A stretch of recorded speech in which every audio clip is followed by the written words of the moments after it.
Dr. Nagamura received her PhD at the University of Tokyo in 1994. After being a clinical associate in the hematopoietic stem cell transplantation unit at the Institute of Medical Science, University of Tokyo, she went to be a postdoctoral research fellow at the NIH, USA. In 2000, she returned to the Institute of Medical Science to manage corporate banking.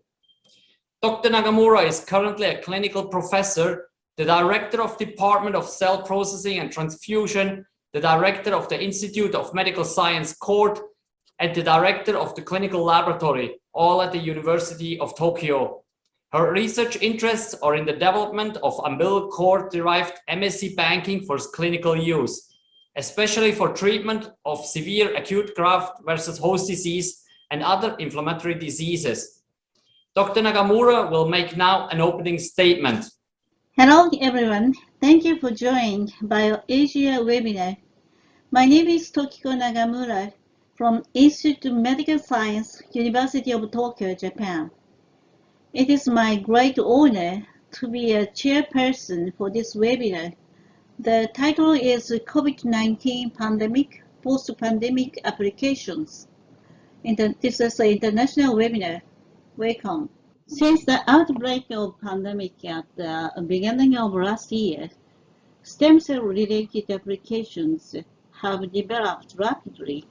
At present, 348 human clinical trials, 39 clinical trials from Asia, using mesenchymal stromal cell MSC in 77 countries around the world. Out of 77, 17 countries from Asia are in progress. You can see a world map of clinical trial of MSC for COVID-19 complications, ARDS.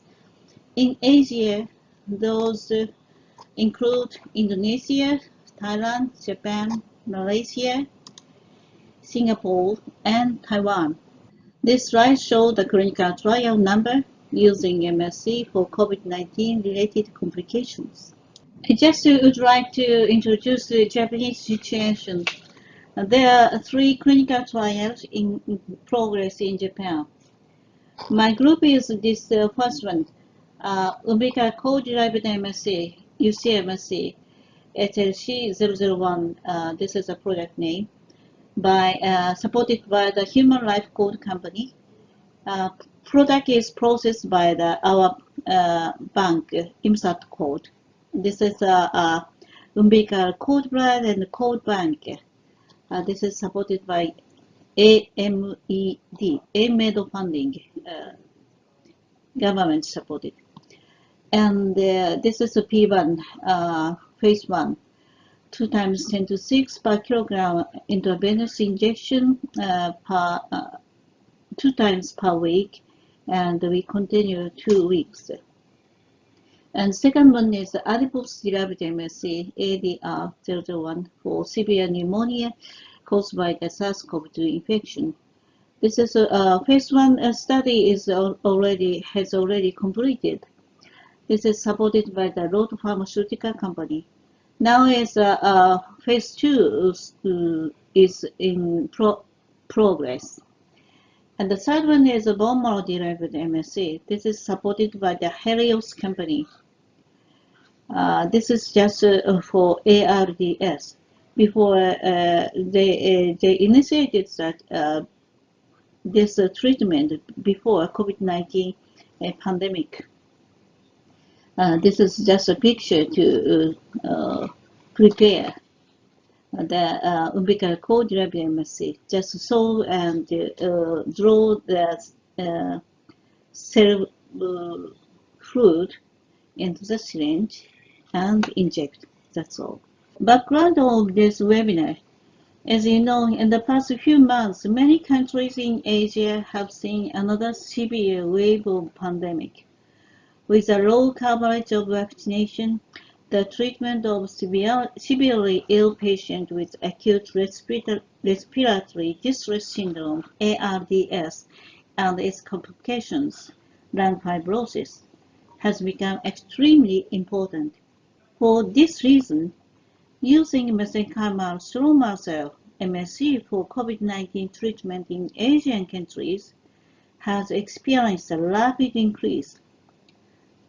These precious and first-hand clinical experiences are worth sharing, communicating, and reviewing with medical colleagues. Objectives of this webinar. In this webinar, we have invited well-known scholars from 6 countries to present clinical reports from their hospital, as well as to share the current development of stem cells, especially MSC, in COVID-19 related applications in their countries. The first section will discuss on the treatment of more than 40 COVID-19 patients. The second section will discuss more widely on the applications of MSC in the post-pandemic era, how MSC can be widely used in regenerative, autoimmune, and immunomodulation applications, including neonatal cerebral palsy, BPD, ARDS, SLE, etc. In Section 1, we are honored to invite the active moderator, Dr. Chang Yao Cao, Professor of Medicine, Changshan Medical University, Taichung, Taiwan. Let me introduce him a little bit. He was graduated from Kaohsiung Medical College, Taiwan in 1983 and obtained a PhD in 1999 at the Institute of Clinical Medicine, Chang'an University, and got EMBA in 2014 at Frontier University. Sorry, my pronunciation is correct or not? Sorry. He became Professor of Medicine in 2002 at Chang'an University and Chang'an Institute of Technology, then Rose Foundation Incorporation, Lotus Po Eye Hospital in 2003. Then Professor in Tsuchi University in 2004, and since 2006 has been a Professor of Medical, Changshan Medical University, Taiwan. He devoted as Vice President to Changshan Medical University from 2010 to 2020. His major is pulmonary and critical medicine. As you know, published many papers from basic to clinical. Okay, now, Professor Cao, please.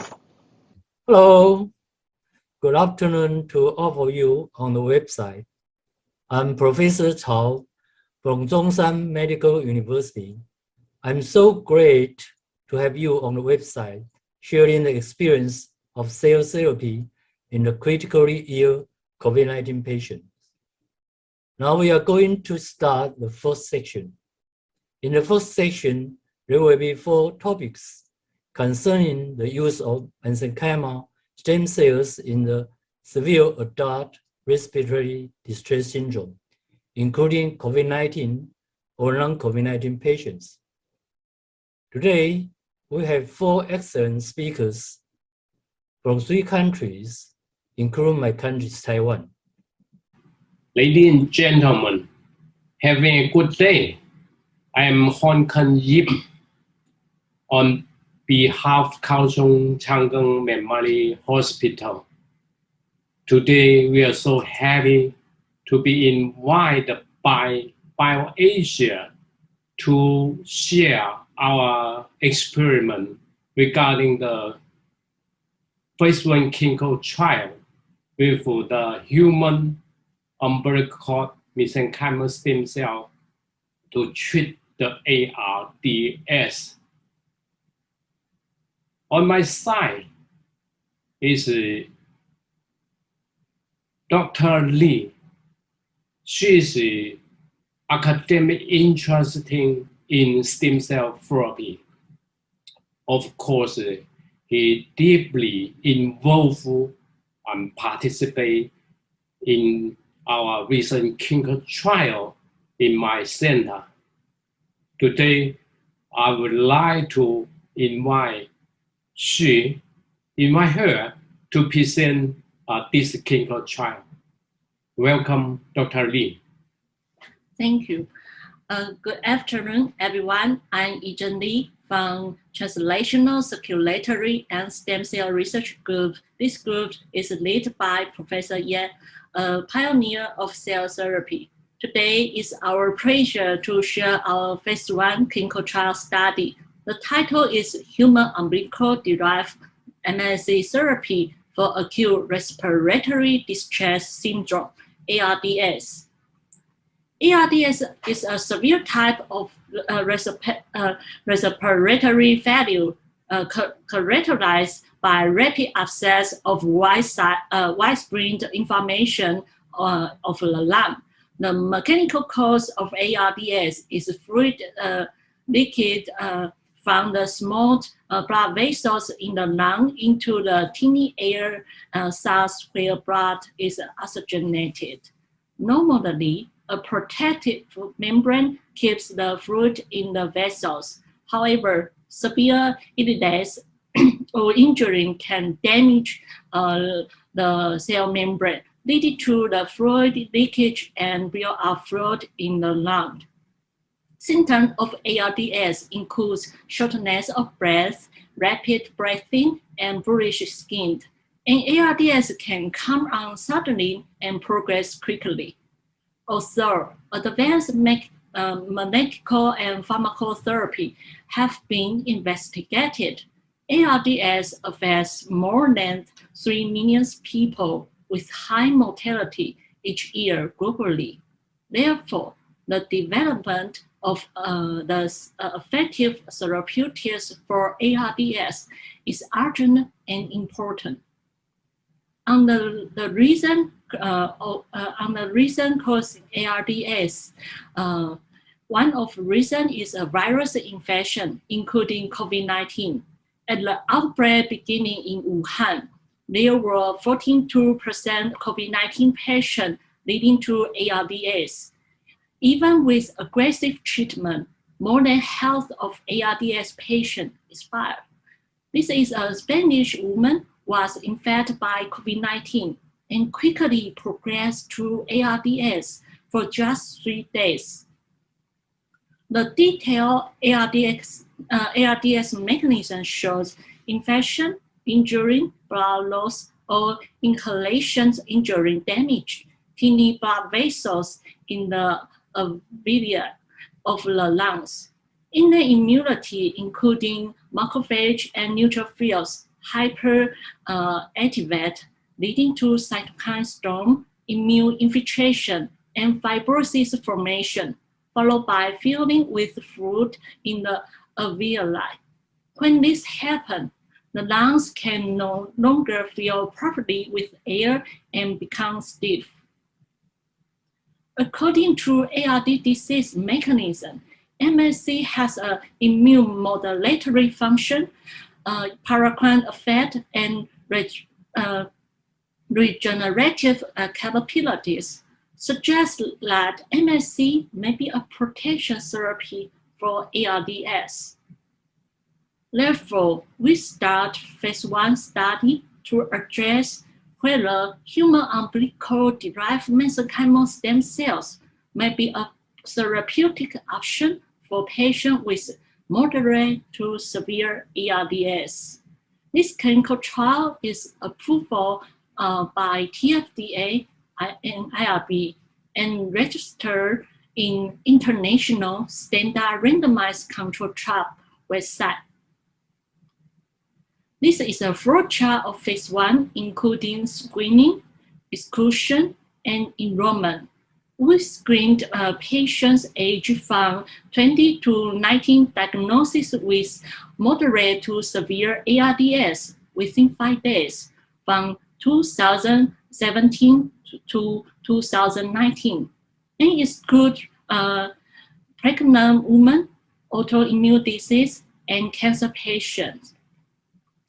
The moderate to severe ARDS definition is according by Berlin definition, defined as acute upset, bilateral infiltration on chest X-ray, pulmonary wide pressure less than 19 millimeter mercury, and the ratio PaO2 to FiO2 less than 200. This flow chart further showed assignment, allocation, follow-up, and analysis. 9 patients were enrolled to allocate to 3 groups, including low dose with 1 million cells per kilodalton, intermediate group with 5 million cells per kilodalton, and high dose group with 10 million cells per kilodalton.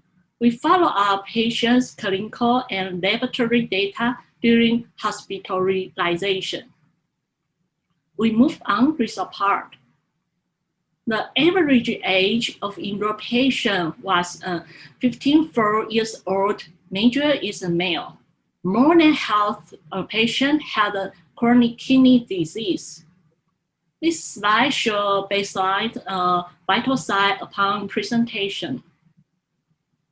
At baseline clinical presentation, 100% patient had a moderate to severe ARDS, more than 16% with severe sepsis and shock, more than 3 organ dysfunction, and all of patients progressed to pneumonias. Additionally, more than 18% patients use mechanical ventilator support, and all of them were treated with antibiotic therapy.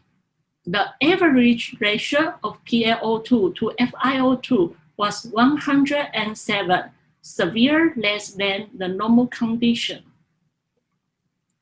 This is a laboratory finding. The most important finding was CRP. Inflammation marker was remarkably higher than normal condition. On the other hand, renal and liver function were poor. BNP and troponin I were obviously higher than normal condition. This data indicate organ injuries due to ARDS. This slide shows the serial chest X-ray finding of case 1. This is a 16 years old male with end-stage renal disease, fever and progressive shortness of breath for 3 days, pneumonia with sepsis. X-ray image shows bilateral infiltration and right lung consolidation at baseline. After MSC treatment for 1, 2, and 3 days, the lung was progressive improved without consolidation and clear. After MSC treatment for 8 days, he recovered well and was discharged. This is a case 2 with severe ARDS. As you can see, his lung became clear after MSC treatment. Similarly, this is a case 5 with severe ARDS. His lung was gradually improved by MSC treatment without consolidation, and finally uneventful discharge. There were similar improvements after MSC treatment in ARDS patient case 9 and case 8 and case 9. Unfortunately, there were still 3 patients expired. This is a case 2 with severe ARDS. As you can see, MSC treatment had a gradually decreased lung consolidation in the beginning. However, the patient worsened after 3 days with multiple organ failures and expired.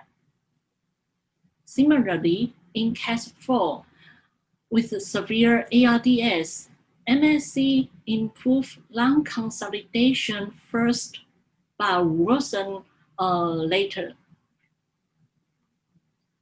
This situation also happened in cases. The condition downhill and patient finally expired. When we detailedly analyzed clinical outcomes of 9 patients, we found all ratio of PaO2 to FiO2 were remarkably elevated. Lung consolidation of 7 patients were improved.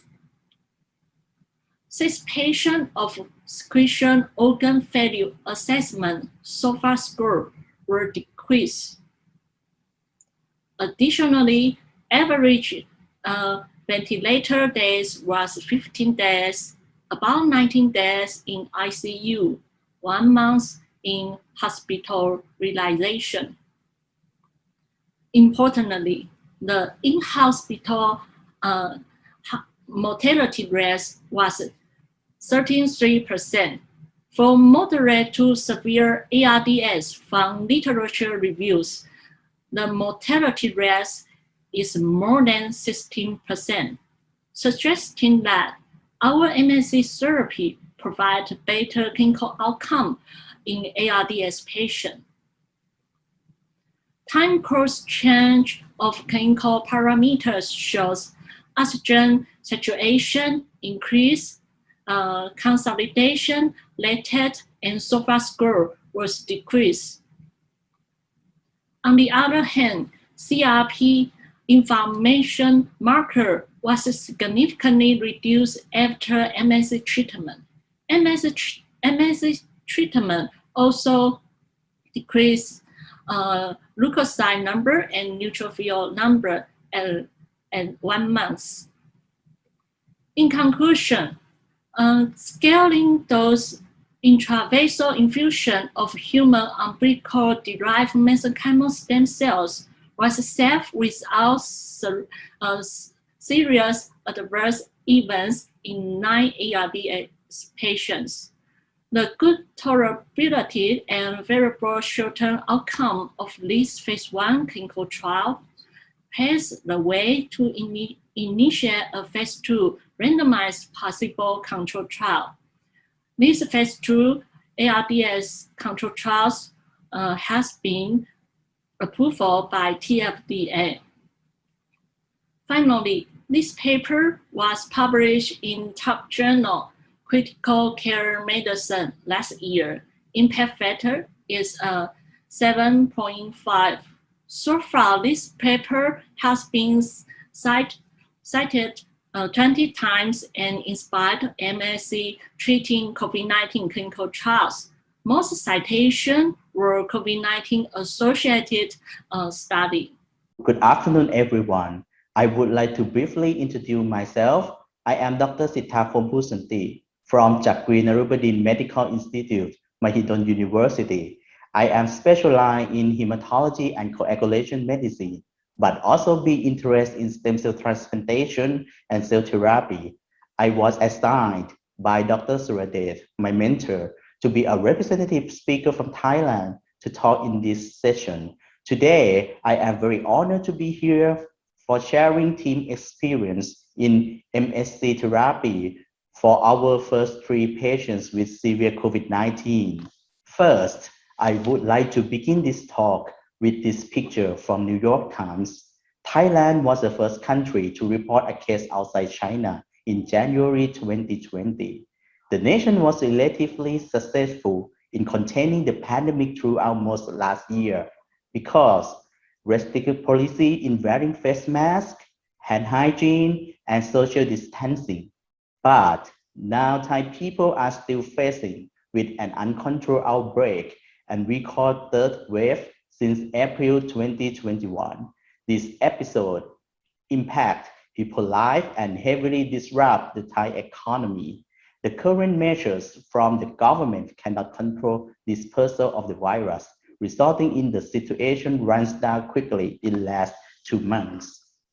According to the latest data from Department of Disease Control in Thailand, or DDC, shows that the number of cumulative total of COVID-19 patients in the pink box is exceed 300,000 cases, and the death is continuously uprising. The average age of people infected with COVID-19 is around 66 years old. Most severe cases is the elderly people who have not been vaccinated. The overall death rate in Thailand is around 0.79%. It seems to be minute, but when looking at the case fatality rate in each age group, the percentage rise from less than 1% to 7.4% in elderly people. Moreover, 91% of deaths represent of patients with high-risk features such as advanced age, pregnant women, obese people, and having underlying chronic diseases. From the public data, vaccination can help to reduce risk of viral infection by producing immunity in body, but it takes a long time to reach the protective herd immunity due to vaccine stock insufficiency. In order to decrease mortality in COVID-19 cases, we need to search for the effective agents or novel therapeutic approaches to treat our patients with severe form. Now, I will change the topic to talk about the biology of COVID-19. These schematics show the pathophysiology features of COVID-19 infected lung. As we know, virus attacks the target cells and induce extensive pulmonary pathology. It can increase permeability of lung endothelial and epithelial cells, causing pulmonary edema, diffuse alveolar damage, and end up with air exchange dysfunction. This process takes around 7 to 10 days for turning the healthy lung to acute respiratory distress syndrome or ARDS, but some observational studies quote that ARDS can come earlier in the patient who infected with the Delta variant virus.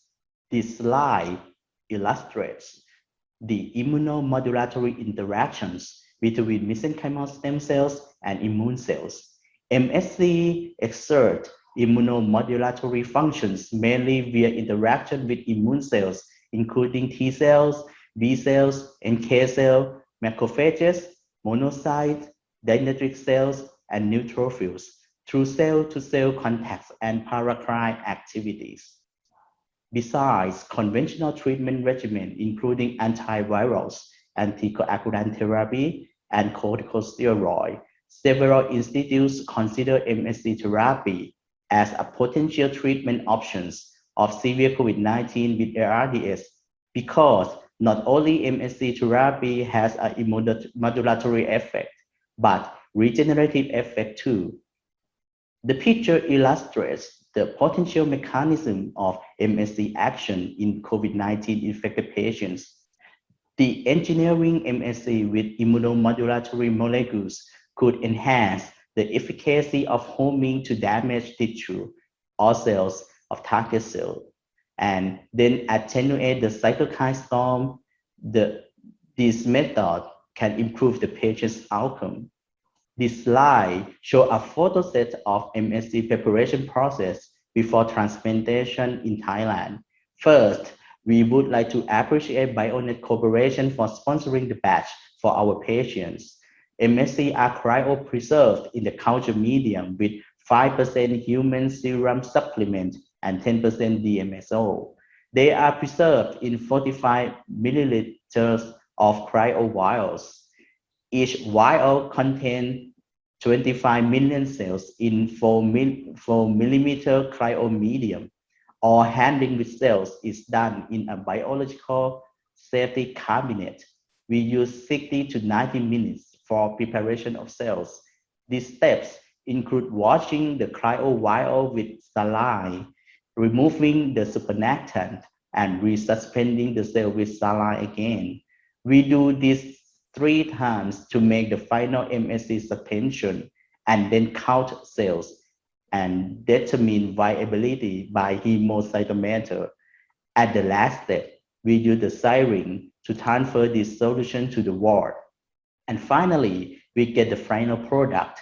The photo on the left side shows the mesenchymal stem cells that filling in the syringe before delivered to the hospital ward. Some parts of specimen must be sent to test for bacterial and fungal culture. Now, I would like to introduce our protocol of MSC infusion in patients with severe COVID-19. First, we select the patient who meets the inclusion criteria for the candidate. The cases who are pregnant, have active cancer, psychiatric illness, active respiratory tract infection, and chronic lung disease are eligible for MSC therapy. When we enroll the case, the data of baseline characteristics will be gathered to the database. Baseline chest X-ray and characteristic laboratory tests, including CBC, liver function test, creatinine, blood gas, and set of inflammatory markers will be collected as well. After we provide informed consent to the patient, we will give intravenous cofenilamine as a pre-medication and then transfuse 1 million cells per kilogram of MSC at once on day 0. After that, clinical and laboratory monitoring will perform and the data will collect as in this slide. The criteria for consideration of mesenchymal stem cell therapy in our institute includes adult patients who diagnosed as severe or critical COVID-19 with ARDS according to Kigali modification of Berlin definitions of ARDS. We use criteria because of it is suitable for early detection of ARDS in patients without ventilator support. The eligible patients have received at least high-flow nasal oxygenation as the standard of care and not respond to corticosteroid within the first 72 hours. And these are the photos demonstrating MSC infusion in negative pressure cohort ward. I am a man who is in both pictures. We use syringe pump to control rate of MSC transfusion and then observe for the adverse events during infusion within 24 hours after administration. And these are the information of baseline characteristics of 3 patients who have been treated with MSC. All patients receive the same standard of care of severe COVID-19, include antiviral agent, corticosteroid, and thromboprophylaxis. From the interim data, the response pattern of our first 3 cases look promising. All cases have low level of baseline interleukin-6 and progression in chest X-ray. All cases have no major adverse event. Only 1 case got febrile after infusion stopped.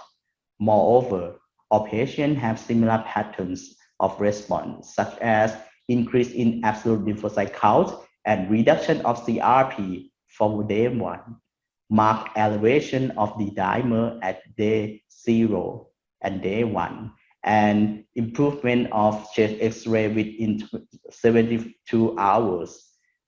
But we cannot make the conclusion yet. Further investigation should be done. We need to compare the response with control cases who have not received MSC therapy. Here is one of our successful cases that we would like to demonstrate in this session. This is a case of 32-year-old obese man. Date of illness starts on June 19, 2021. He was admitted to our hospital 9 days later. This slide shows chest X-ray of the index case before and 1 day post MSC transplantation. The X-ray shows significant regression of infiltration in right middle lung and left lower lung within 24 hours after MSC infusion. Moreover, we can de-escalate the need of high-flow oxygenation and corticosteroid within 4 days after MSC treatment. Clinical and some laboratory markers gradually improve, and now this patient had already been transferred from ICU care to the regular ward. From this project, there are some limitations and obstacles to do the project smoothly. Now, we have limited research team members because most human resources have been allocated to do some crucial services during the tough situation, and some nursing staffs and medical trainees felt uncomfortable to conduct cell therapy and monitor the patient closely. We try to find some technology platforms to assist team in patient monitoring with reducing risk of viral transmission. To sum up, today we demonstrate the first 3 cases of severe COVID-19 patients who treated with MSC infusion in Thailand. We show that the use of MSC therapy for critically ill patients is feasible and safety. It can give a good response, dramatically in some cases. However, we are just in the beginning point for doing the clinical trial in this field. We have to prepare more facilities and resources to support our project in the future. Finally, I would like to give an acknowledgement to my mentors, colleagues, and all team members from Jaquin Medical Institute, Ramatipati Hospital, and Department of Medical Science from Ministry of Public Health, who have participated in the first project of MSC treatment for COVID-19 patients in our country. And especially, we would like to give a special thanks to the Bionet Corporation for sponsoring the batch of the umbilical cord blood-derived MSC for us since last year. We really appreciate for your kindness to support us, and we believe that we are looking forward to our cooperation in the future as well. Thank you very much. I'm Dr. Wu from Taiwan. Now I will start my presentation. Application of mesenchymal stem cell in immune disorder and lung injury, including severe COVID-19. This is my outline of today's presentation, including the mechanism of immune modulation of MSC, clinical application of umbilical cord MSC in patients. Then I will focus on the umbilical cord MSC treat severe COVID-19 case sharing in Taiwan experience and discussion.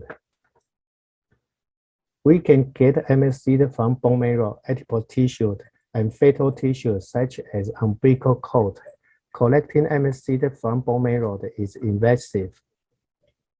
When umbilical cord MSC compared with bone marrow MSC, they are easier to collect, less suffering to the donor, expand faster. This indicates umbilical cord MSC might be the ideal candidate for cell-based therapy. It is very interesting. The more immunosuppressive effect of umbilical cord MSC than the bone marrow MSC indicate that umbilical cord MSC might be clinically used in immune disorder. These interesting findings, the x-axis indicate the cell dosage. The more cell dosage have more immunosuppressive effect. It is dose dependent. The immunomodulation of MSC is via multiple immune pathways. In our previous study, we find interleukin-6 play an important role in the immune suppression. In our previous study, the mechanism of MSC is associated with Treg, toll-like receptor, Th immune pathway. We use umbilical cord MSC to treat severe bronchopulmonary dysplasia successfully. Bronchopulmonary dysplasia is an inflammatory lung disease in prematurity. GVHD is one of the severe complications after bone marrow transplantation. GVHD attacks recipient via complicated immune system.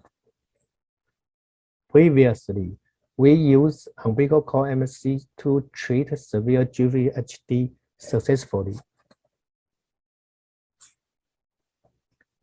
Now I will share 2 cases receiving umbilical cord MSC to treat COVID-19.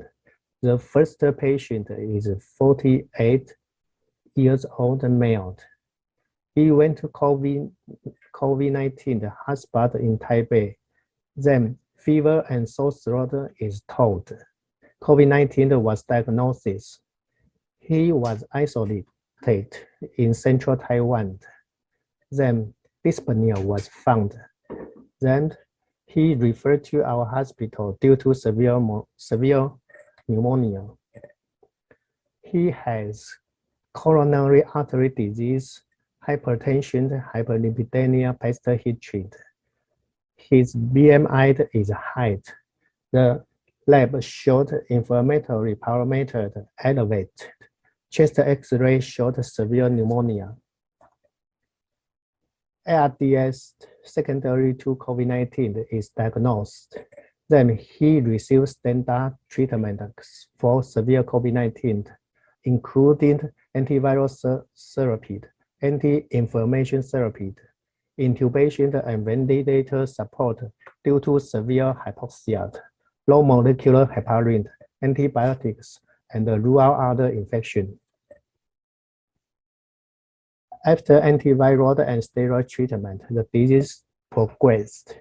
We give him the interleukin-6 inhibitor, but the ARDS progressed. Then we infusion the first course umbilical cord MC. The cell dose was 5 million per kilo, and second course of umbilical cord MC, second dosage is 9 million per kilo. 3 days later, no adverse effect was noted. After 2 courses of umbilical cord MC infusion, ventilated win. We removed endotracheal tube successfully on 4 days after 2 courses umbilical cord MC infusion. This is a chest X-ray of this patient. After standard treatment, ARDS progressed. 3 days later, after umbilical cord MC infusion, the chest X-ray improved. 20 days after umbilical cord MC infusion, chest X-ray after almost totally recovered. The case 2 is 50 years old male. He contacted with person with COVID-19, and COVID-19 was diagnosed. Initially, he is quite well, but fever, dyspnea, and desaturation was noted. Hypoxia persistent after oxygen mask. Remdesivir and dexamethasone were given in local hospital. Because unstable condition, he was referred to our hospital. He had CV8 and hypertension, hyperlipidemia history. The BMI is still high, and the lab showed inflammation parameter elevate. The chest X-ray showed severe pneumonia. Severe ARDS secondary to COVID-19 was diagnosed. Then he received standard treatment for severe COVID-19. And after high frequency nasal cannula, high setting, and prompt position, remdesivir, steroid, and interleukin-6 inhibitor, disease progress. Due to disease progress, we infusion the first course of umbilical cord. Cell dosage was 5 million per kilo, and second course umbilical cord MC cell dose was 5 million per kilo 3 days later. After 2 courses of umbilical cord MC infusion, FiO2 decreased and conditions significantly improved. This is the chest X-ray of this patient. After standard treatment, pneumonia progressed. 4 days after umbilical cord MC infusion, chest X-ray improved. 20 days after umbilical cord MC infusion, chest X-ray improved significantly. This is a preliminary result of umbilical cord MC treatment for COVID-19 ARDS in Taiwan. Patients whose COVID ARDS did not improve after standard treatment were enrolled to receive umbilical cord MSC treatment under Taiwan compassionate use rule. Total 8 patients enrolled. 6 patients received 2 courses of umbilical cord MSC. 6 patients. 2 patients received 4 courses of umbilical cord MSC infusion. No severe adverse events were noted. Umbilical cord MSC were found significantly effective in 6 patients among 8 patients. But umbilical cord MSC were not found effective in 2 patients among these 8 patients. 1 patient is 74 years old, and the other is 78 years old. The preliminary results showed that umbilical cord MSC infusion are safe and could be effective in treating patients with severe COVID-19. We also find that umbilical cord MSC may be more effective in younger patients. After 2 patients with very severe ARDS received 4 courses of umbilical cord MSC infusion, including 1 started with ECMO. Condition also improved. It indicates that multiple umbilical cord MSC infusions may improve very severe ARDS secondary to COVID-19. This is a standard management in COVID-19. In severe COVID-19, cytokine storm will cause patients to die. So anti-inflammatory therapy is very important. In cytokine release syndrome in severe COVID-19, interleukin-6 play a critical role. In addition to lung, COVID-19 will attack many extrapulmonary organs. Some papers have documented that IV umbilical cord MSC is safe and effective in treating severe COVID-19. I make a brief conclusion and discussion. Clinical application of MSC in patients is safe, even in patients with immunocompromised or in critical and unstable condition. The role of MSC in COVID-19. MSC source. Umbilical cord have the advantage of rapid getting and more immunomodulation. Route. IV giving is suitable because IV getting is easy to perform, just like blood transfusion. MSC will trap in lung to treat lung inflammation, and IV giving can treat extrapulmonary involved by COVID-19.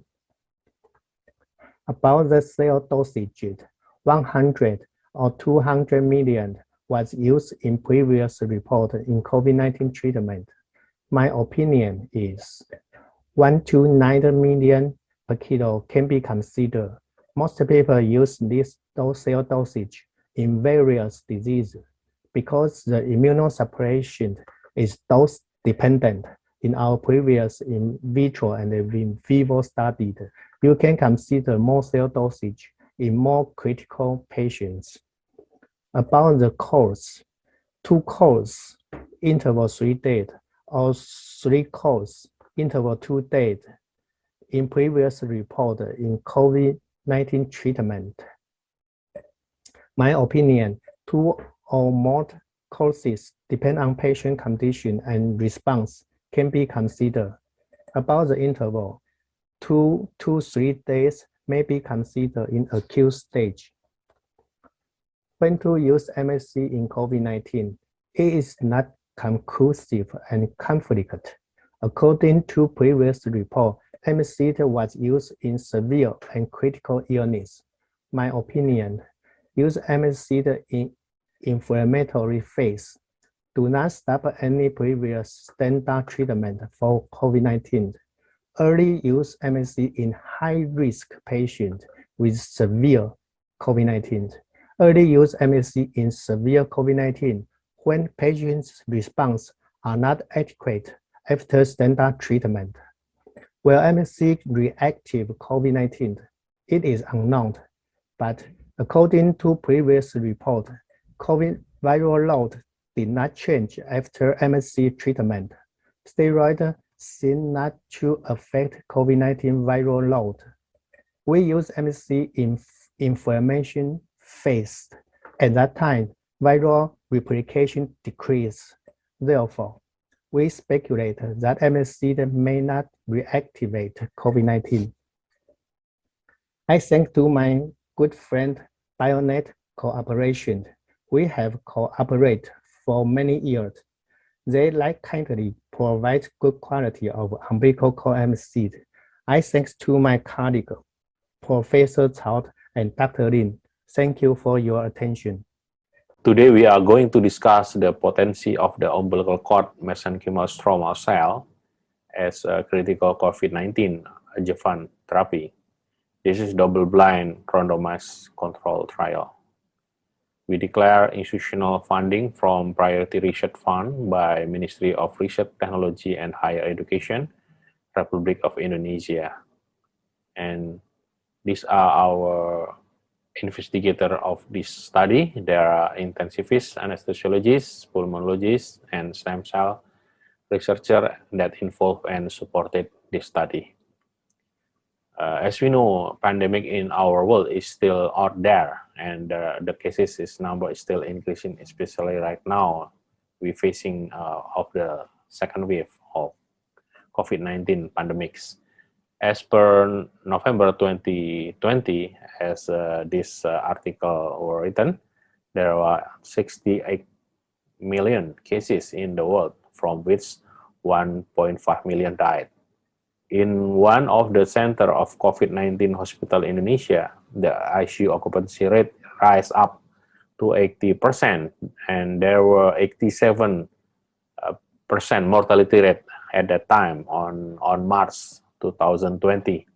Even though this is still controversial, but we believe there is an association between cytokine storm and acute respiratory distress syndrome. Some of the patients did not respond to the standard supportive therapy. This situation necessitated a breakthrough therapy to increase the survival rate of the patient. Currently, there is still no specific treatment for COVID-19. There are some options such as azithromycin, oseltamivir, and other antiviral. Several other therapeutic agents such as stem cell therapy, plasma convalescent therapy, interleukin inhibitor, and other still on research frameworks. On the other hand, MSC is one of the proven treatment modalities in autoimmune disorders, sepsis, degenerative, and other no-optional disease. To treat those who are unresponsive to supportive treatment, umbilical cord mesenchymal stromal cell is potential with the anti-inflammation, paracrine effects, and immunoregulation property. Attached to the ACE2 receptor, SARS-CoV-2 infection trigger the cytokine storm in the body. There are some patients who are unresponsive critically intubated COVID-19 patient using current antiviral, antibiotics, mucolytics, and oxygen support. UCMSC has anti-inflammatory and immunoregulatory property. Besides affecting systemic circulation, UCMSC also has a homing mechanism in the lungs and the distal organ. With the interleukin 10 vascular endothelial growth factors, leukemia inhibitor factors, and reducing the interleukin 6, CRP, and other inflammation factors, UCMSC can increase the survival rate of a COVID-19 patient. This is the double-blind randomized control trial study we conducted in 4 hospitals in Jakarta, that are Cipto Mangunkusumo Hospital, Persahabatan Hospital, Universitas Indonesia Hospital, and Sulianti Saroso Hospital. 40 subjects were allocated in 2 groups. Intervention group were given standard therapy with UC-MSC infusion with 1 million cell per kilogram body weight dose, and the control group were given standard therapy with the placebo, that one normal saline.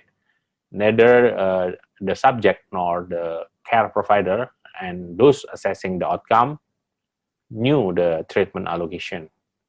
All the products were packaged in the identical way. Our mesenchymal stem cell facility has received the approval from National Food Drugs Agency and also from Ministry Health Republic of Indonesia. And Cipto Mangunkusumo Hospital, our hospital, has been appointed as a legal research hospital for stem cell or cell therapy.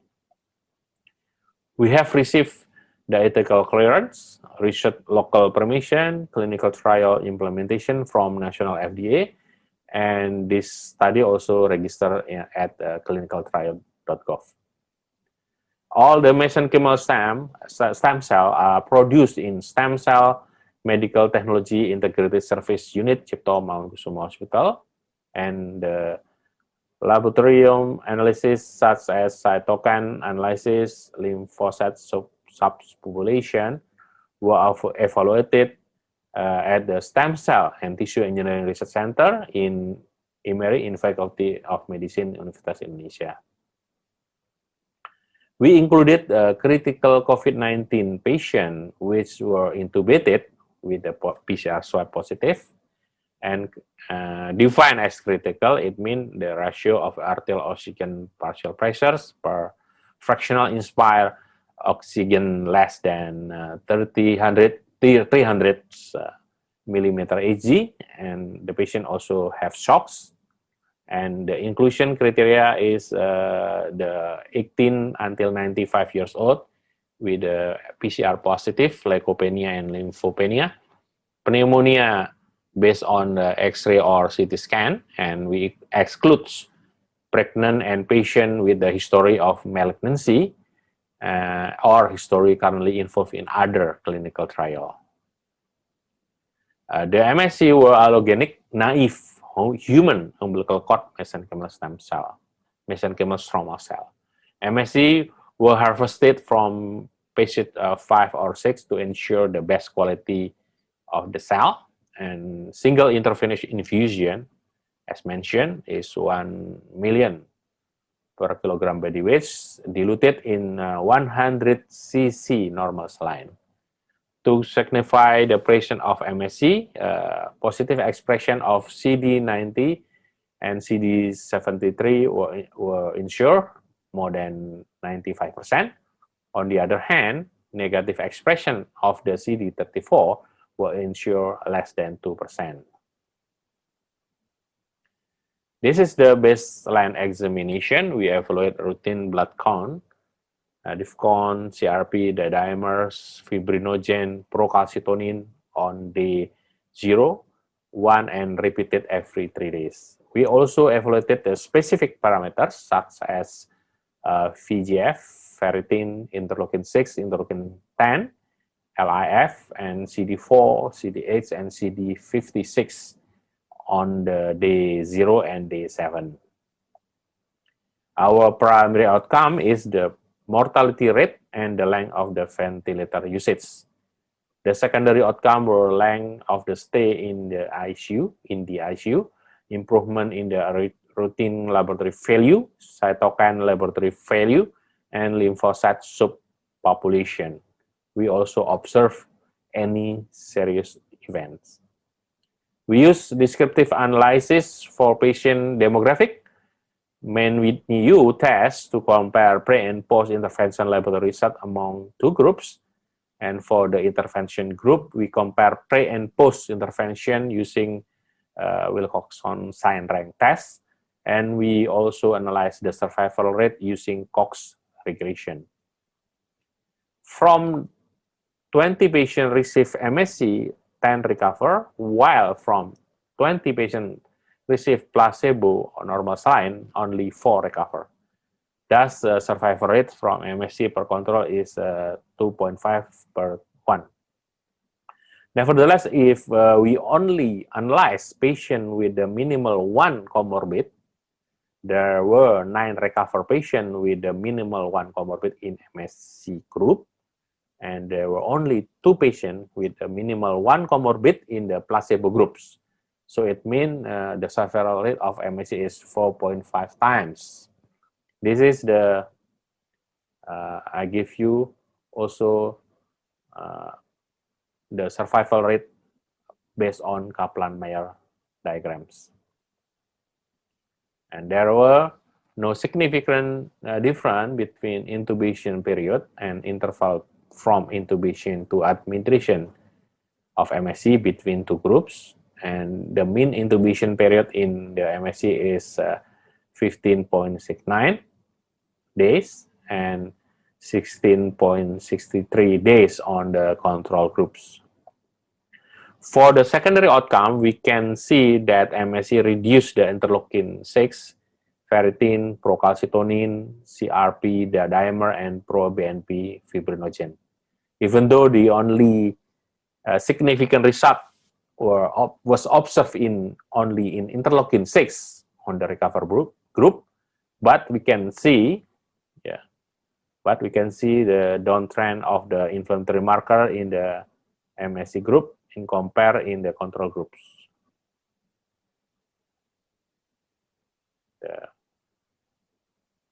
But MSC also increase in the interleukin-10, vascular endothelial growth factors, and leukemia inhibitor factors. MSC suppressed the lymphocyte subpopulation in CD8 and CD56. As we can see, flatter increasement in the CD56 in the MSC group in compare to the control group. CDX is also showing a downtrend in the MSC group in the compared to the control group, but there is no difference in CD4 between 2 groups. Here we notice that from 26 diet patients regarding the treatment received, 17 or 65.3% had diabetes. This could be explained with the endothelial dysfunction due to the chronic oxidative stress and inflammation with the COVID-19 infection and early age. This led to the fatal outcome. The paracrine effects and immunoregulation from UC-MSC suppress interleukin-6 and increase interleukin-10, LIF, and VEGF. The suppression of interleukin-6 indirectly increase the interleukin-10, thus it activate the T lymphocyte suppressors. Increased LIF also suppress the CD4, CDX, and CD56. Thus, the cytokine storm response is reduced. Also, increased LIF promotes tissue repair and regeneration and control the inflammation cascade. Increased VEGF also promote the tissue regeneration, especially lung tissue. And all these mechanisms lead to the clinical improvement of the critical COVID-19 patient. This is our first subject receiving MSC. The patient was extubated, rehabilitated, and discharged on 23 days after MSC administration. The patient previously have 4 times performed surgery because of the intestinal ulcers and perforated. So we have to do the laparotomy and also thoracotomy for the effusion pleural effusion. In conclusion, application of intravenous infusion MSC as an adjuvant treatment for critically ill patients with COVID-19 increases the survival rate by modulating the immune system toward anti-inflammatory states. Currently, our UC-MSC for COVID-19 product called Medicel Cipto is on the emergency use authorization application to the national FDA. Thank you for your attention. Thank you to the above four speakers for your excellent speech. Now the four speakers are opening to discussion. There are many questions from the audience, so we have typed some of them on the desktop and they have been shown on the screen. Dr. Pusanti, do you like to answer this question first? What will you do in your country? Okay, thank you. As far as I know, no guidelines and protocol of MSC therapy for patients with COVID-19 have been published before in my country. We have just run our first project and hope that we will get good results to propose MSC therapy as an alternative treatment for severe COVID-19 soon in our guidelines.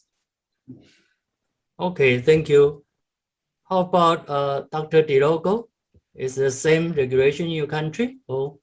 Yeah, we have Indonesian local treatment COVID-19 treatment guideline. One of the recommendation is using MSC, but it's not in detail.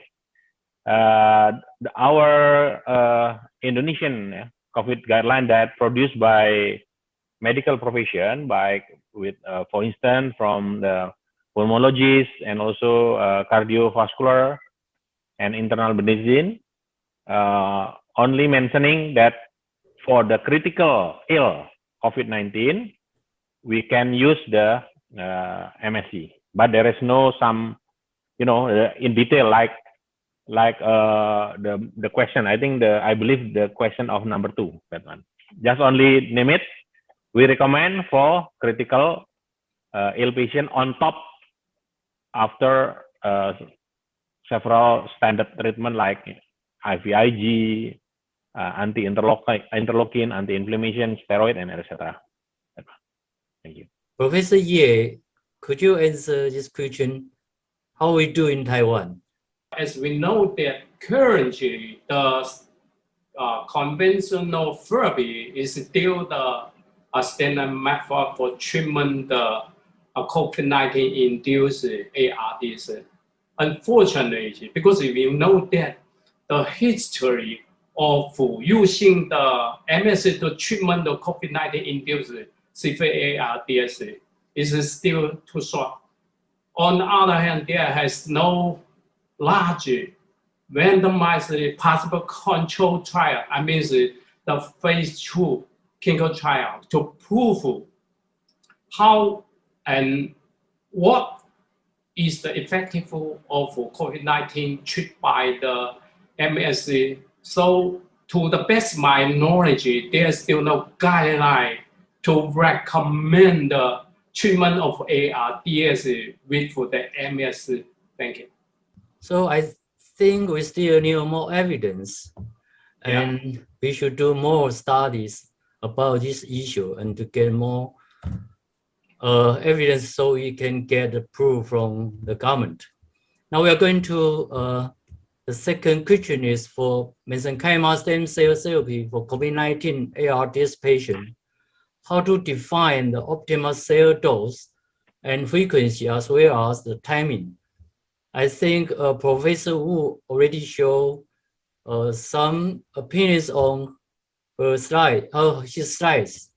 So maybe we can ask the question to Dr. Dilogo. What's your opinions? Because over your cases, you use just one dose, right? As we know, there are still a lot of ongoing clinical trial on stem cell for COVID-19. Each study has a different protocol. Currently, the answer for this question is needs some more time and data to be answered.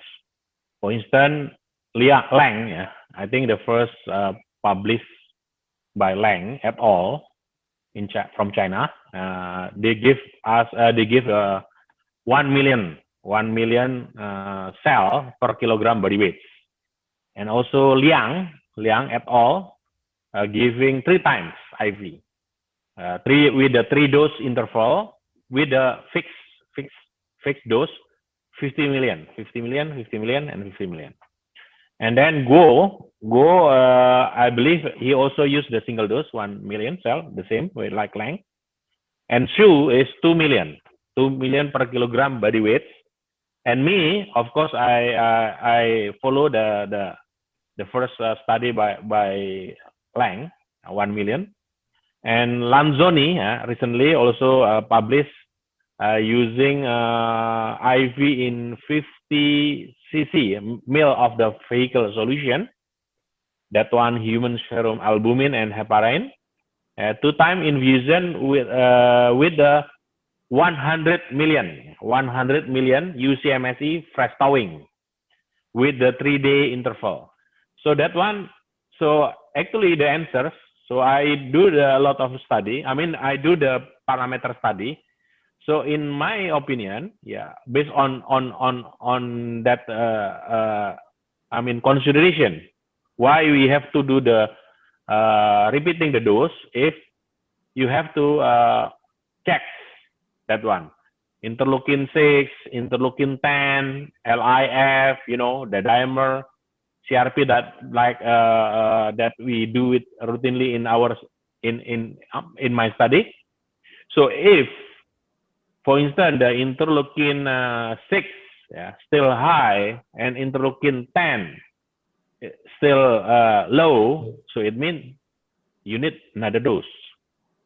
But if not, so there is no point. Yeah, you have to do repeating the dose. So that's is I think in the next step. I mean in the routine clinical application, because now we of course we have done in 4 hospital, yeah, for multi-center for hospital. So we apply our cell to be emergency use authorization by the National Food Drug and Nutrition. So in the next futures, so we believe in the routine clinical application, because if emergency authorization means the hospital that use this our cell, we have to monitoring and they have to report to us. So under supervision from my institution. So we will regularly check that markers. Yeah, that's my. Okay, my thank you, Dr. Dilogo. Professor, Wait. Okay, Dr. please. I agree with Dr. Wu, the dosage, the frequency, because based on the phase 1 clinical trial, we found that the circulatory stem cell reduced markedly at the 24 hours after administration. The second also found the inflammatory response upregulated after 3 days. And additionally, as you can see that with 3 cases, the lung changed from improved and then to worsening again also at 72 hours after the first stem cell therapy. So I recommend that the second dosage of the stem cell should be transfused at 72 hours after stem cell therapy. And the timing, that's also include this just recommendation. Thank you. Because of the time up, I think I have to move the chair to the other moderator of the second sections. Section 2 is Advanced Cell Therapy for COVID-19 post-pandemic and immunomodulation. We have 3 outstanding speakers, Dr. Pei Zhen Seo, and Professor Fan Tong Sam, and Dr. Chin Su Pyo. Good afternoon, ladies and gentlemen. I'm glad to have the opportunity to join this meeting during pandemic COVID-19 infection. The pandemic COVID-19 infection caused many adults to get ARDS and even death. The COVID-19 seemed to be kind to our children, that most children got COVID-19 infection is asymptomatic or mild symptomatic. However, the pediatric pneumonia is still a leading cause of under 5 mortality in children. Today, I will share 3 cases that they got pediatric ARDS, and we use the stem cell therapy as a rescue treatment. First, I need to disclose that we obtain informed consent from parents or for patient pictures and no permission for other uses. This is Montreal's definition of pediatric ARDS. It is a well-known definition that our children have some special populations, so there is a little bit different from adult definition, such as cyanotic heart disease and corneal lung disease. These 2 special populations will have a different normal range about the situation of PaO2.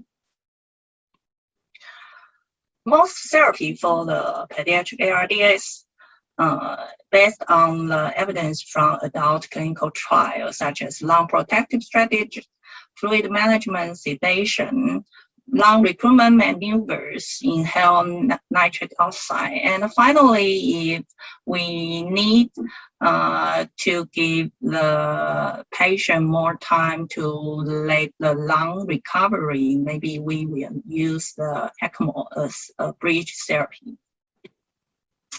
This is the first case I presented today.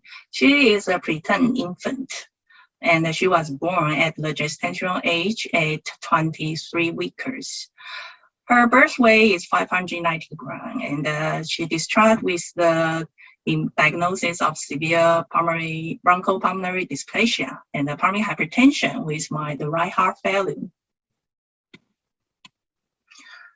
She was brought back to our outpatient clinics due to the occasional vomiting, decreased appetite and activity, and she developed dyspnea about 1 week before admission. This is the first X-ray at admission. We can see the heart became bigger, and due to the dyspnea and the desaturation, we intubated her. And then we can see the lung condition progress. The pneumonia patch appear, and the atelectasis became more severe. In hospital, the ventilator setting increased to pure oxygen, and the ventilator rate is 40. The PEEP is very high, 38, and the PPEEP is 10. Under this high setting, the saturation still remain on the 70 to 90, very unstable. We try the pulse therapy, bronch position, and other therapy for pediatric ARDS. However, it seemed a little work on her. So we discussed with her parents about the ECMO. However, her parents refused the ECMO. So finally, we choose to give her the stem cell instillation. She received 6 times mesenchymal stem cell intratracheal instillation. This is the first time. This is the X-ray before first time instillation, and the second 3, 4, 5, 6. From X-ray, we can see the alveoli re-expand. Although many reticular interstitial patterns still remain, but her lung condition improved. After we finished the course of mesenchymal stem cell instillation, we gave her the supportive care for her lung condition, and we can see on November her lung condition improved obviously, and she had her first birthday party in hospital. Finally, after 4 months, She was extubated and take her high flow nasal cannula home. This is the thanks later that her parents give thanks to our medical staff and also the BioNet Corporation for the water jelly mesenchymal stem cell offer. This is the second one at other hospital. She has similar hospital course, and she is a preterm infant with BPD, and she got the adenovirus pneumonia at home. During hospitalization, the lung condition progressed, and she got the VV ECMO. She also received the bone marrow-derived mesenchymal stem cell installation, and she discharged with her tracheostomy and the ventilator support. The last one, but actually she is the first case in our hospital. We use cell therapy for pediatric ARDS. She is a 5-year-old girl. She's healthy before. She presented gum bleeding, distended abdomen, and an intermittent fever 1 week before admission. The final diagnosis is the juvenile myelomonocytic leukemia. It is a very poor prognostic disease. After starting the chemotherapy about 1 month, she got the pneumonia and progressed to the ARDS. So she got intubated and the lung condition progressed fast. In the beginning, we used pulse therapy for the first 1 to 2 weeks, but the condition progressed to very worse. So we used the VV ECMO. You can see the ventilator setting is still high even under VV ECMO. After the ECMO support for about 1 month, the condition remained very unstable. So we use the surfactant installation and the CRRT to reduce the cytokine storm and the fluid management. But the ventilator settings still keep the very, very high, and the lung condition is still remained worse. So on this patient, the severe pediatric ARDS has some risk factors. Her underlying disease, she got pneumonia. Due to the many times transfusion to correct her hemoglobin and the platelet count, so the trolley maybe play some role on her condition. And the treatment for the leukemia, this drug may be cause interstitial pneumonitis. So we use the broad spectrum antibiotics. We use this blood product. We use pulse therapy, surfactant, and the lung recruitment, but it seems little work or no work on her condition. So therefore, we perform the intratracheal installation of umbilical cord mesenchymal stem cell for 3 times.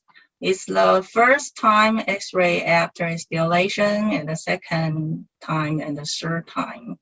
From X-ray, we can see the alveolar re-expand to some degree, and the ventilator setting can downgrade to a little bit lower setting.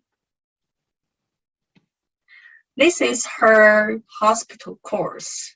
We can see we do many things for her pediatric ARDS, like ECMO, surfactant, and the stem cell, mesenchymal stem cell infusion.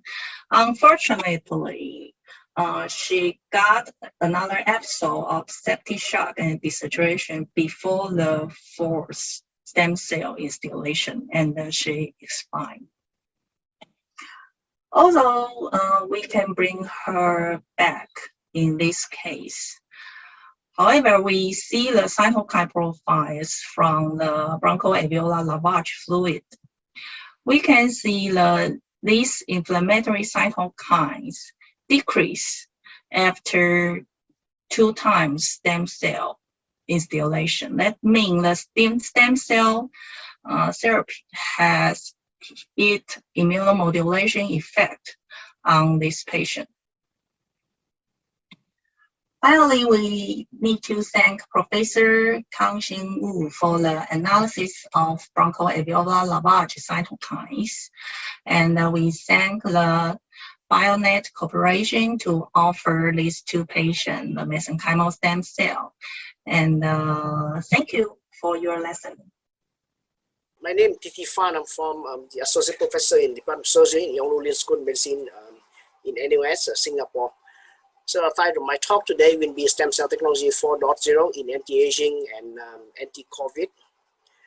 So, you know, our life starts with one stem cell. So when the sperm hit the egg, this form the embryo, and embryo will develop in our mother womb to form us, you and me. So actually the stem cell is life. Yeah. But what after, you know, so after the 40 weeks in gestation, so we come out from our mother womb and we carry in our body with the stem cell, and we call it is a done stem cell or tissue specific stem cell.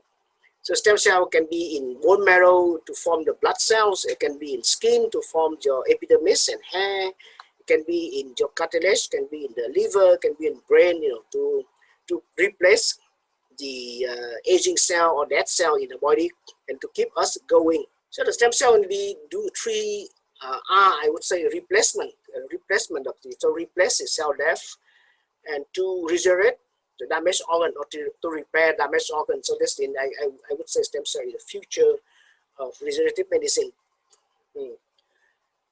So it's a lot of, over the last 20 years, we did a lot of research. The entire one invested billions of dollars and a lot of time to research on different source stem cell. But it appeared to me the source of stem cell, I call after birth from umbilical cord, is ideal source of stem cell, for stem cell therapy and for tissue repair. Because the source stem cell basically ethically acceptable. As now it's considered a medical waste, so you don't quite harm to the mother or fetus to collect the source of the umbilical cord, and we can collect a huge number of stem cells can be harvested in umbilical cord tissue, either epithelial cell in the cord lining membrane or the cord tissue or mesenchymal stem cell from the sublining membrane of umbilical cord. And the source stem cell is considered neonatal, so after birth, so the youngest source stem cell we can have after birth, so considered 0 years old, so very, very powerful stem cell for anti-aging. And this stem cell also have a very unique feature called immunoprivilege. That's why mother can keep a baby, and now even you have a surrogate mother can maintain a baby in her fetus with 100% unidentical DNA matching. So that's amazing of this. And it's here, in this slide, I collected from the Journal of Clinical Investigation, and it shows quite interesting slide to show that in the COVID patient, if you see the age and the patient versus young patient, so young patient who got COVID infection who produce less toxic inflammatory factors compared to the older patients. And because of this, the older patient, as see when they got the COVID infection, they tend to be more severe, and we see higher mortality rate in the older patient versus young patient. And the MSC as a whole, mesenchymal stem cell, as we know, we learned over last 10 years, MSC actually played the very major roles in tissue repair. But in early days, we think the mesenchymal stem cell can be differentiated into different kind of cell or tissue of interest. Can be the cartilage, can be the skin, can be the bone, can be to use for repair, for fixing, for tissue engineers therapy, of the patient. But now in the last 10 years, we learned something quite remarkable.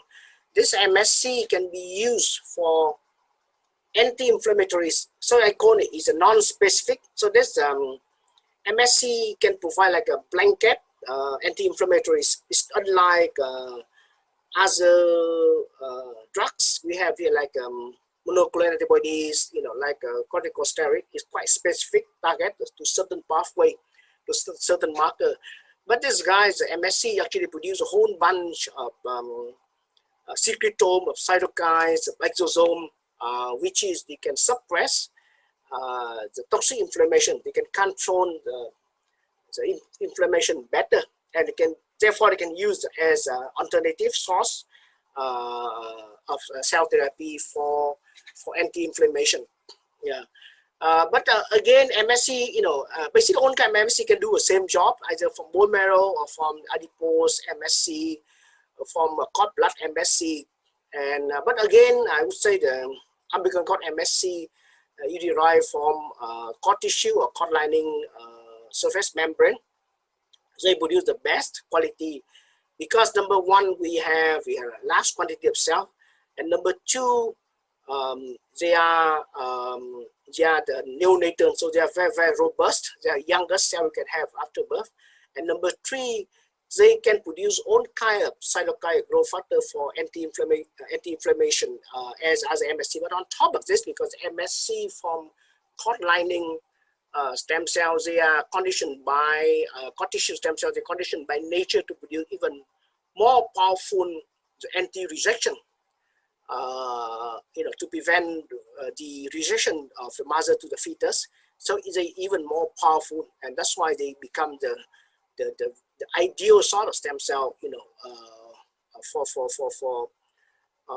COVID infection therapy to prevent the severe damage as a result of toxic inflammation in the COVID infection patient. Yeah, so this disease, they can produce many growth factor and cytokines. And I would say this, I call this the afterbirth stem cell is gift from Mother Nature. Yeah, so we can have this one to store, and you can have different kind of the stem cell you can have here, for collecting the blood, for blood repair. You can use a cord tissue to reduce or to fix the other solid organs. Can be skin, can be cartilage, can be liver, it can be a kind of tissue itself. And on top of this, the stem cell, as I say again, we can use as a material to convert into the induced pluripotent stem cell. And we can turn into the so-called the sophisticated cells in our organs, namely retina cell, neuronal cell, cardiomyocyte, beta cells, so on and so forth. So I end my talk here, and thank you again for your attention. I'd like to welcome you all to Cytopeutics and to the Center for Stem Cell Research at University Tunku Abdul Rahman, Malaysia. Malaysia strongly encourages cell and gene therapy product development, and do this through clear regulations, strict enforcements, and very proper pathways through research. The need for proper preclinical and clinical studies are important, and they are regulated by the Malaysia Medical Research Ethics Committee and the National Stem Cell Regulatory Authority. There is a need for clinical trial exemption and import license to be obtained prior to the start of any study, and this is regulated by the National Pharmaceutical Regulatory Agency and the Ministry of Health. Using the same product, the same group must progress through all stages of clinical trials. And following product registration, there needs to be a long-term surveillance for the safety of the CGTP. At Cytopeutics, we are privileged to have walked the journey thus far with our regulatory authorities in advancing stem cell research and development in Malaysia. We have a GMP facility based in Cyberjaya, and we are very happy to have conducted successfully 5 randomized clinical control trials between 2010 and 2020, of which 4 have been published, and 2 further multi-center RCTs currently ongoing. Since 2021, where the new enforcement came into being, we have also obtained the CTX for the conduct of our RCTs. And we are further honored to have been awarded multiple US patents for our MSc programs for the treatment of stroke, diabetes, and vernal keratoconjunctivitis. Now, moving on to MSc for COVID-19, what we have learned so far from our esteemed speakers in part 1 is that simply it works. This may be early phase clinical studies, but the results are beyond doubt. In part 2, we explored whether we could learn from our experience in treating other medical conditions to apply to this new condition that we are seeing with post-COVID-19 lung injury. And the same questions would apply. Would there be a subgroup of patients who could benefit particularly more than others? Perhaps age. And as we know, the elderly do suffer worse than any other age groups for COVID-19. What about the source of MSc? Would autologous be practical given the severity of the illness of these patients?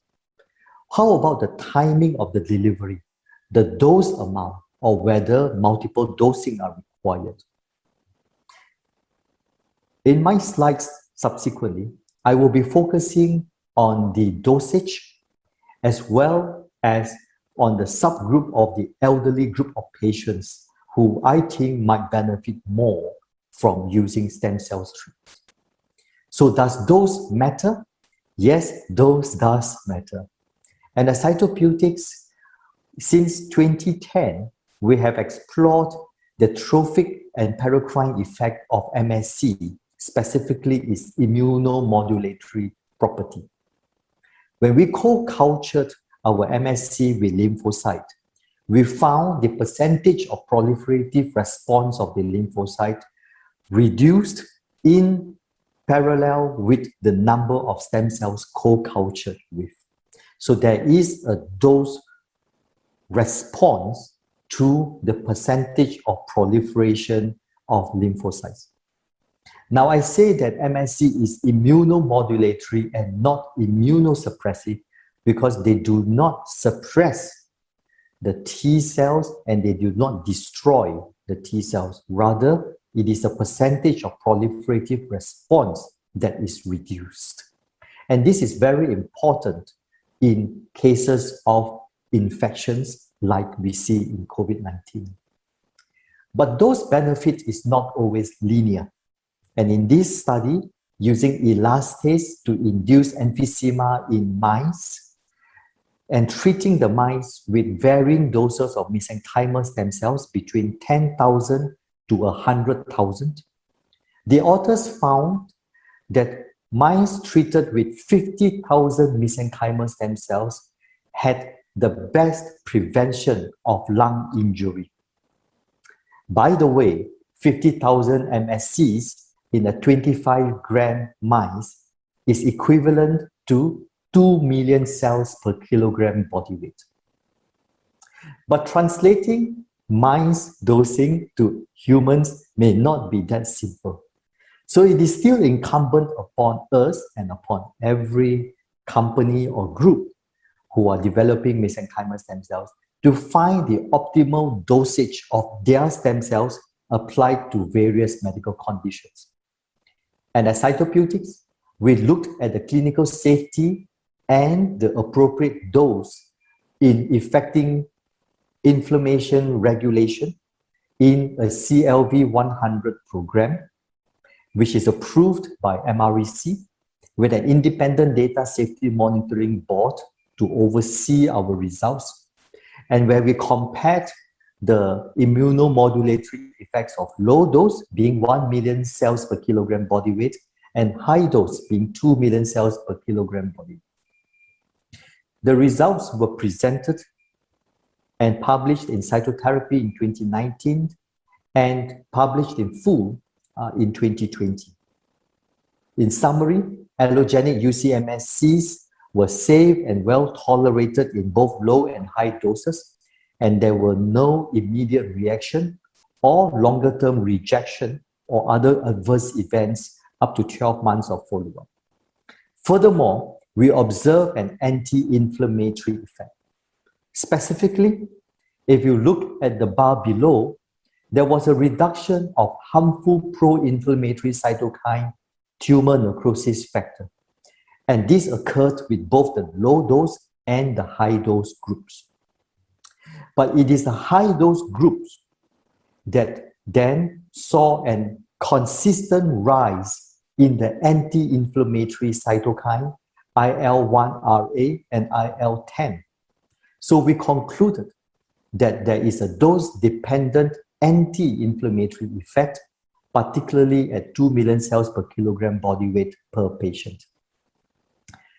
So inflammation regulation and immune regulation are important mechanisms in the fight against COVID-19 lung complications. And at Cytopeutics, we went much deeper to dwell into the trophic factors and the paracrine factors that brought about just such a beneficial effect. We found that at Cytopeutics, we could induce and culture our stem cells in a way to express 309 functional proteins, including 90 unique proteins. And out of these 309 functional proteins, approximately 30% were dedicated to inflammatory and immune regulation, extracellular matrix organization, tissue development, and angiogenesis. But how does all of this relate to COVID-19 patients? Here, the very first publication of these patients came from Shanghai University, where they looked at 7 patients and focused on the same mechanisms of action that we had talked about earlier, including especially the ability of mesenchymal stem cells to inhibit T-cell lymphocyte proliferation and regulate the inflammatory cytokines, and subsequently the remodeling of immune subsets and functions. They scanned the patients sequentially, and as you could see from the left-hand side panel, the recovery of the lung injury in the patients following stem cell administration. But I'm rather more intrigued by the panel on the right side, where they showed an increase in IL-10, VEGF, and IP-10, which are all anti-inflammatory cytokines, and the suppression or reduction of TNF-alpha, which is a pro-inflammatory cytokine. And this is because it mirrors very closely to our own results from the phase 1 CLB-100 study, which is a consistent rise in IL-1RA and IL-10 over the course of 6 months following our mesenchymal stem cell infusion, and a similar reduction in TNF-alpha. Hence, I would say that the mechanisms that we have been studying are the right mechanisms and the right pathogenesis. There is furthermore a recovery of immune cells after MSC transplantation, and especially the overactivated T cells and NK cells nearly disappeared, while the other T cell subsets were almost reversed to normal levels, as we found with our co-culture of mesenchymal stem cells with T lymphocytes as well.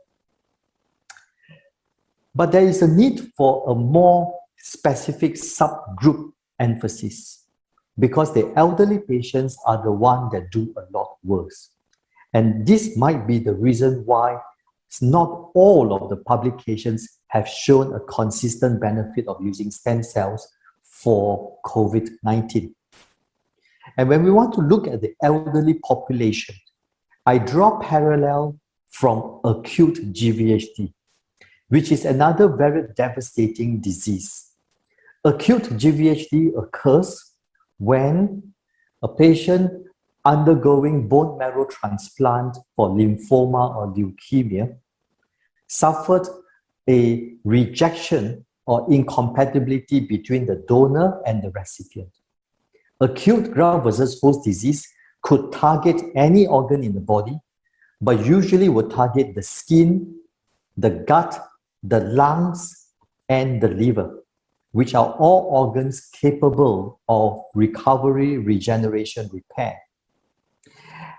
And looking at how AGVHD affects the skin, you could see that the skin stem cell residing in the niche would be specifically targeted by the alloreactive cytotoxic T cells in GVHD, leading to skin stem cell apoptosis. Now, this is all very well in a younger patient where he or she has more skin stem cells, such that if the AGVHD affects and causes apoptosis of the skin stem cells, there is still sufficient cells to eventually repair the skin following the remission of the AGVHD. But in an older patient where there are already far fewer skin stem cells, the loss of these stem cells would then lead to a failure to repair the skin following the remission of AGVHD. And a failure to repair the skin would then lead to breakdown of the skin, which leads to further inflammation and a persistent reaction. Similarly, in COVID-19, the virions bind specifically to the ACE2 expressing lung stem cells. And the loss of these lung stem cells, especially in an elderly person who do not already have enough stem cells in the lungs, would lead to fibrosis rather than repair. So could we use stem cells for AGVHD? In Malaysia, we had a bold collaboration between the Ministry of Health and Cytopeutics to advance the use of mesenchymal stem cells as an upfront treatment instead of using them normally in steroid refractory patients. The purpose was not just to elicit an immunomodulatory benefit, but also to avoid the use of steroid or other immunosuppressive agents that could have brought back the relapse of the leukemia and lymphoma.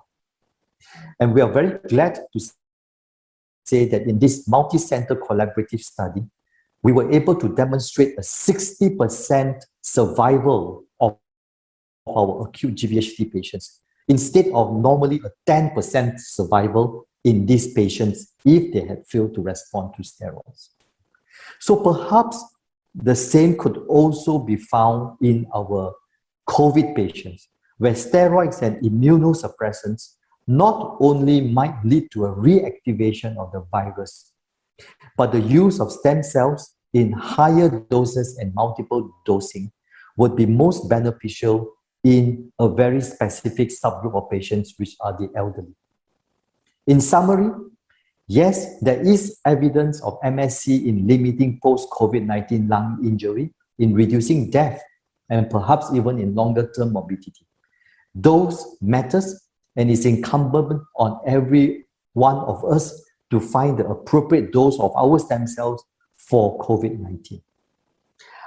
I would urge us to look at the use of stem cells for the elderly patients and for the most vulnerable among us. There is a need for a collective effort, and today's webinar is the first step of a collaborative effort, which I hope would be useful in reducing the long-term complications and the economic burden to the nation. Thank you very much. Now let's move to the panel discussion. We have already 3 questions from audience. Dr. Cao, do you have any? Thank you, moderator, and good afternoon. Yes, Actually, COVID-19 is a new disease, so we don't have so many evidence from the long-term side effect about the COVID-19, and the MSC is effective for it. We still don't know. But in pediatric field or some other disease like BPD or idiopathic pulmonary fibrosis, there are some few evidence from the animal study or some human trials start to try to prove that MSC therapy is helpful for this subpopulation. So, for example, for the idiopathic pulmonary fibrosis, there were several animal studies to prove that MSC therapy can reduce the inflammatory cytokine and reduce the collagen deposition. So these two factors we believe that is important to cause the pulmonary fibrosis later for ARDS or COVID-19 patients. Gradually, I also remembered that when we started looking at using mesenchymal stem cells for ischemic cardiomyopathy, where these patients generally had very massive scarring of the heart tissue following a heart attack, we were not only able to thicken up, cause a hypertrophy of the normal tissue, but we were also able to resolve the scar tissue and bring back new healthy tissue in those areas previously occupied by the scar tissue. So there is that ability of the stem cells to, and I would say, influence the resident organ stem cells in the lungs to actually awaken and gradually take over the scar tissues that were there. Yeah, so there is a scope of long-term pulmonary fibrosis, yes. So I believe, I mean, we don't have a data, long-term data yet for COVID-19, but we did have some data for SARS. You know, we have in Singapore and in some doctor here and some patient got it, and they do have a lung fibrosis. Using MSC, I believe we should use earlier to prevent the scarring, because actually, I mean, I'm a plastic surgeon by training and research, so I do a lot of research in keloid and scar and skin as well. So if you wait too long, the scar become so hardened, they deposit too much collagen and other thing. Very difficult to treat, but we can intervene earlier. But American cord tissue, American MSC, they do believe an advantage because they are fetal tissue. I'm not sure you heard about the scarless wound healing.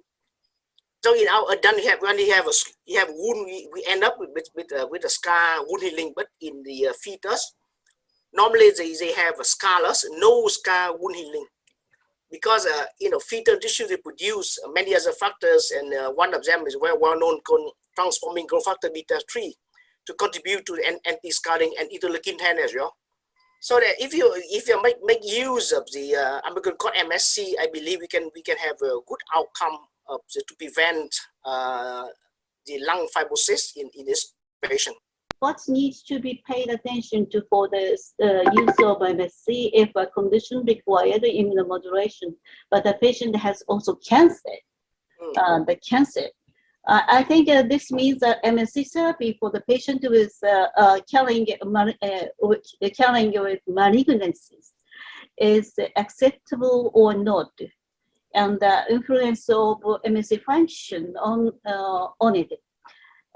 Dr. Chin, would you have a comment? Thank you. This is a very important question. But I think, first of all, I'd like to say that we are all here today, the panel here, and we represent very proper groups from Bionet, from CHIPTA, from Cytopeutics, from Singapore. We represent very proper groups who follow very strict guidance, adhere to very strict guidance on how the stem cells are collected, cultured, processed, stored, and used, and with very proper surveillance. So in that, I think that's the most important step. None of the groups so far, whether in COVID or any other medical diseases being tested on, have included patients with cancer. So cancer is always an exclusion criteria. Yes. So therefore, the second important thing is don't use it if the patient has cancer. Yes. But does it actually cause cancer? I think certainly we are using it for aGVHD in patients with lymphoma and leukemia. And our collaborators or people using stem cells for GVHD elsewhere also did not find a relapse of leukemia and lymphoma. That's right. For those other medical conditions where they use mesenchymal stem cells over the last 15 years, at least there's not been any clear reports that came out that these patients who were involved in the clinical trial then develop a higher incidence of cancer over the years. There is one meta-analysis that I remembered where doctors using adipose-derived stem cells, ADSC, and I'm not sure whether ADSC means mesenchymal stem cells, but where they use ADSC as a means for breast reconstruction following mastectomy in breast cancer patients.